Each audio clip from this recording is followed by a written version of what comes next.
Assalamualaikum warahmatullahi wabarakatuh. Hai para pencinta catur dan para catur mania, selamat datang kembali di Legenda Catur Dunia.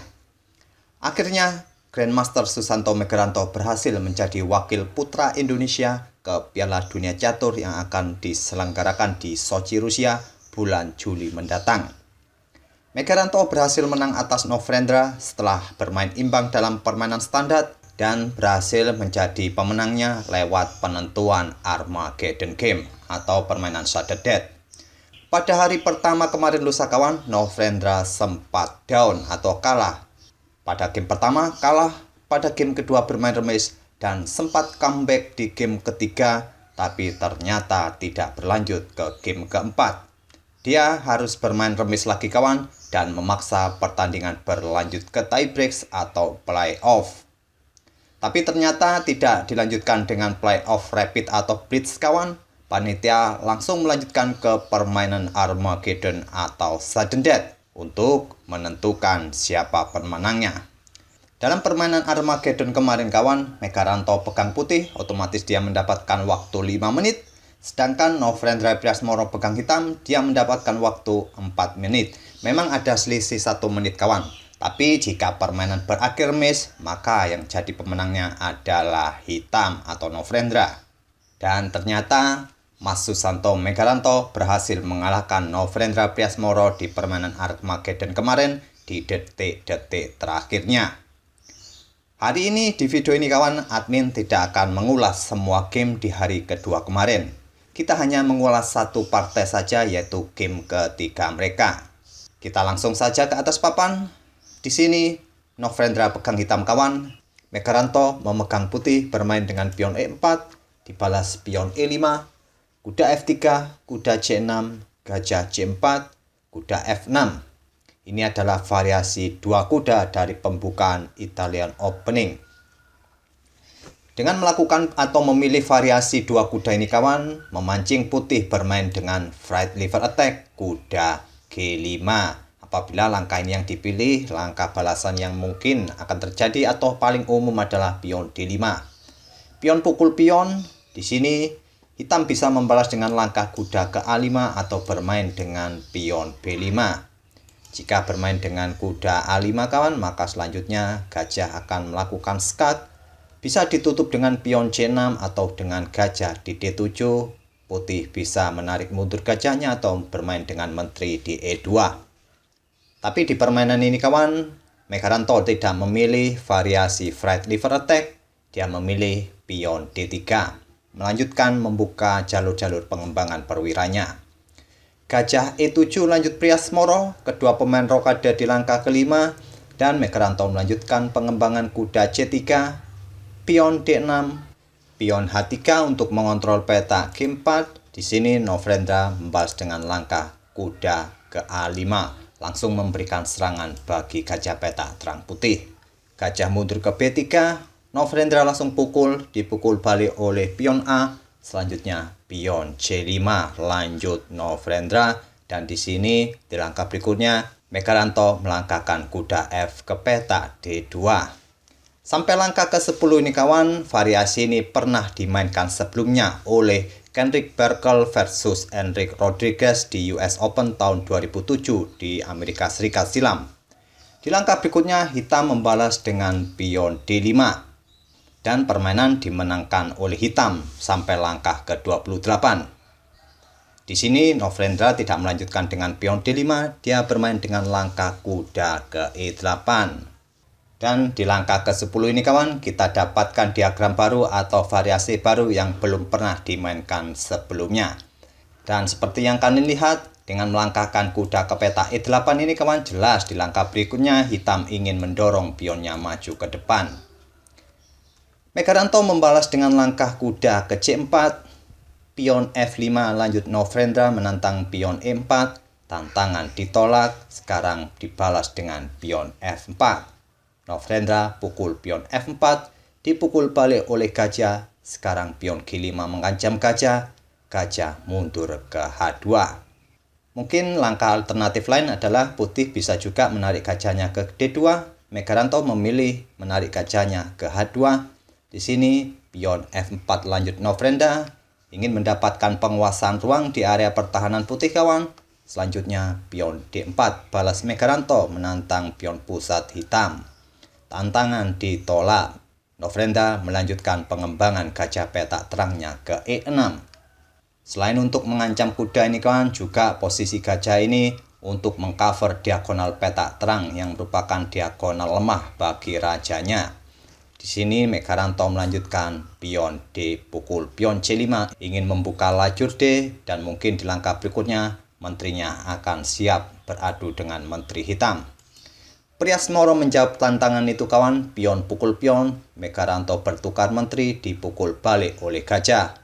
Jika dipukul balik menggunakan benteng kawan, maka pion A7 akan tewas oleh benteng putih. Nofrenda tentu pukul menggunakan gajah, dan Megaranto menggeser benteng F ke D1 menempati lajur pusat yang sudah terbuka. Dan di langkah berikutnya, Nofrenda memutuskan langkah gajah pukul kuda.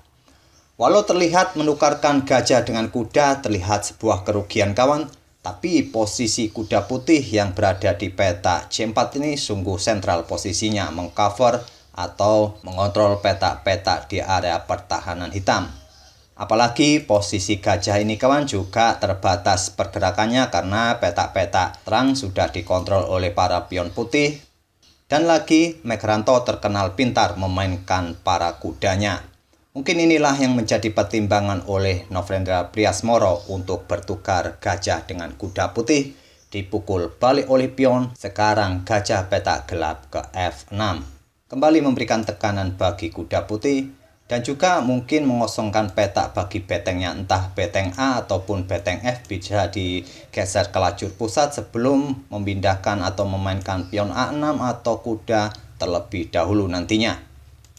Megaranto memainkan kuda ke E2, memprovokasi hitam untuk pukul pion B2 ini. Apabila langkah ini dilanjutkan oleh hitam kawan, maka selanjutnya beteng digeser ke B1 dan beteng bisa mendapatkan pion di B7. Walau variasi ini tidak jadi masalah yang cukup serius bagi hitam, tapi mungkin dengan keberadaan benteng di baris ke-7 ini kawan sedikit mengganggu pergerakan hitam di langkah berikutnya. Mungkin inilah yang tidak disukai oleh Nofrenda. Dia tidak tertarik untuk pukul pion B2 menggunakan gajah. Dia hanya melangkahkan kuda ke C7 mengkoneksikan kedua beteng yang di langkah berikutnya bersiap diadu dengan beteng putih di lajur pusat. Dan Megaranto menutup diagonal petak gelap bagi gajah menyerang pion B2-nya dengan pion C3. Beteng F digeser ke D8 menantang pertukaran. Raja putih bergeser ke F1 membiarkan pertukaran di lajur pusat. Tentu hal ini tidak akan dilakukan oleh hitam kawan karena nantinya putih akan mendapatkan kontrol pada lajur pusat yang sudah terbuka. Kuda hitam lompat kembali ke E8. Pion G3 menantang pertukaran pion di lajur G. Tantangan ditolak. Kuda hitam sekarang bermanuver ke D6 mengincar pion E4. Kira-kira apa yang harus dilakukan oleh putih di posisi ini kawan? Tentu jika melindungi pion E4 ini kawan, maka kuda siap akan pukul pion yang ada di C4. Tapi mungkin terlebih dahulu hitam akan melakukan baku hantam pion F pukul pion G3 ini. Di sini Megaranto melanjutkan dengan langkah pion G pukul pion F4. Di langkah berikutnya bersiap menggarpu kedua perwira hitam ini. Dibalas dengan langkah kuda pukul pion E4 skak.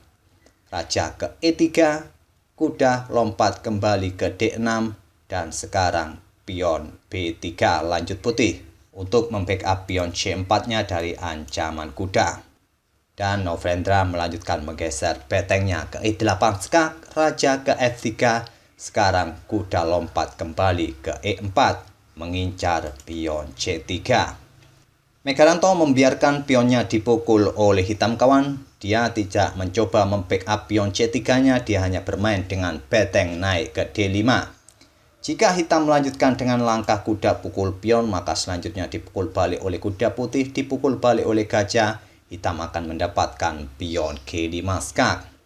Dan pada posisi ini kawan akan memberikan kesempatan bagi putih untuk memberikan serangan balik. Dan pada posisi ini pun posisinya akan berimbang kembali. Pada posisi ini, langkah pion G pukul pion F4 bagi hitam cukup beresiko karena lajur G akan terbuka bisa digunakan oleh benteng putih untuk menyerang raja hitam. Di sini Novendra tidak memutuskan langkah kuda pukul pion atau pion G pukul pion F4, melainkan bermain dengan benteng naik ke E7. Mungkin bersiap untuk mendobel bentengnya kawan di lajur ini untuk memberikan tekanan di lajur E di langkah berikutnya. Megaranto melanjutkan dengan mendobel bentengnya di lajur D, benteng hitam ditumpuk di lajur E, dan benteng ke D8 lanjut Megaranto. Langkah benteng ke D8 ini adalah langkah blunder dari Megaranto kawan. Perlu diingat pada posisi ini atau pada langkah-langkah mendekati langkah ke-30 ini, Megaranto sudah mendapatkan masalah waktu. Dia menyisakan waktu kurang lebih 1 menitan kawan. Dan di langkah ke-30 dia membuat langkah blunder ini dengan benteng ke D8.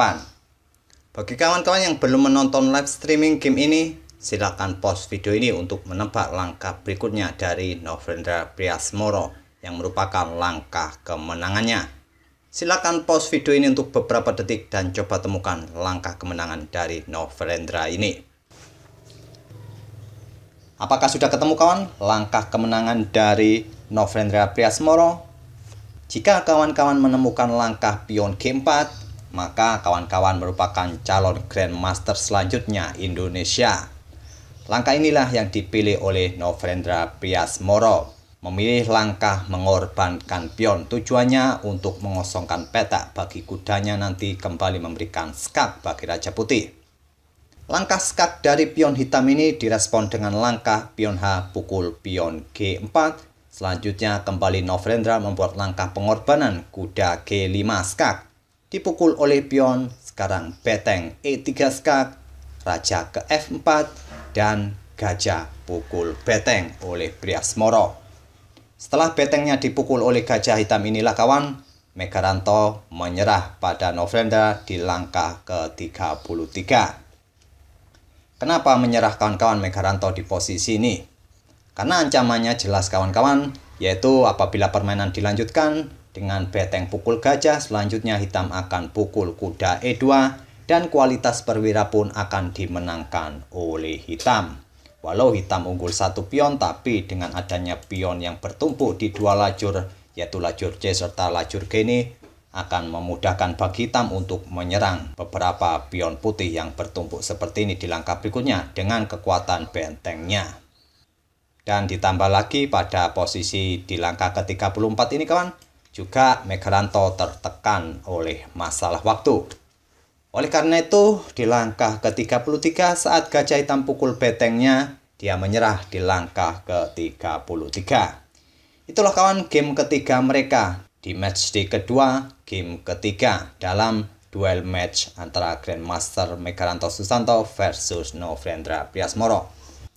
Dan admin ucapkan selamat bagi Mas Susanto Megaranto yang berhasil memenangkan laga duel Dwi Tarung antara atau melawan Novendra Priasmoro kemarin dan berhasil menjadi wakil putra Indonesia yang akan berlaga di Piala Dunia Catur di Sochi, Rusia bulan Juli mendatang.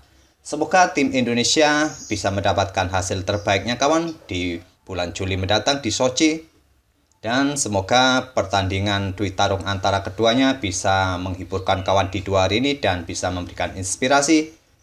Dan di 2 hari berikutnya kawan, admin akan teruskan atau lanjutkan permainan-permainan atau partai-partai yang memakai permainan King's Gambit. Baik dari legenda-legenda catur dahulu atau nanti admin akan selingi satu partai modern lainnya.